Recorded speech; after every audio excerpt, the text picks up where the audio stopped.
Hello.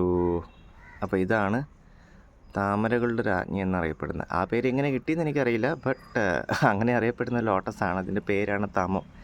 ഇതിൻ്റെ bud കുറച്ചുകൂടി വലുതായാലും ഒരു ക്രിക്കറ്റ് ബോളിൻ്റെ അത്രയും ഉണ്ടാവാം. ഇനി നമുക്ക് ഫ്ലവർ കാണണ്ടേ? വാ, കാണിച്ചു തരാം.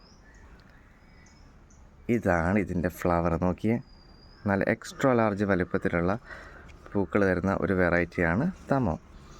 അപ്പോൾ 1000 ഇതൾ താമരയൊക്കെ വെച്ചിട്ട് പൂക്കൾ ഉണ്ടാവാത്ത ആൾക്കാർക്ക് ജസ്റ്റ് പെട്ടെന്ന് പൂക്കളൊക്കെ ഉണ്ടാവണമെന്നുണ്ടെങ്കിൽ ഈ തമോ വാങ്ങി വെച്ചാൽ മതി. കണ്ടില്ലേ, പെറ്റൽ കൗണ്ട് കൊണ്ടും ഭംഗി കൊണ്ടും എന്താ പറയുക, വേറൊരു താമരയും വെല്ലാനില്ല തമോ. അത്രയും നല്ല ബ്യൂട്ടിഫുള്ളാണ്. കണ്ടില്ലേ, പിന്നെ ഒത്തിരി ബഡ് തരുമേ. നല്ലൊരു ട്രോപ്പിക്കൽ വെറൈറ്റിയാണ് കേട്ടോ തമോ. എനിക്ക് ഒത്തിരി ഇഷ്ടപ്പെട്ടില്ല. ഞാൻ ആദ്യമായിട്ട് വെച്ചത് തമോയാണ് കേട്ടോ. ഞാൻ ആദ്യമായിട്ട് താമര വെച്ച് തുടങ്ങിയത് തമോയാണ്. ഇത്തിരി ഗമ കൂടിയ ഇനമാണ്, പക്ഷെ എന്നാലും കെയറിങ് ഒക്കെ കൊടുത്തു കഴിഞ്ഞാൽ എപ്പോഴും പൂക്കൾ തരും.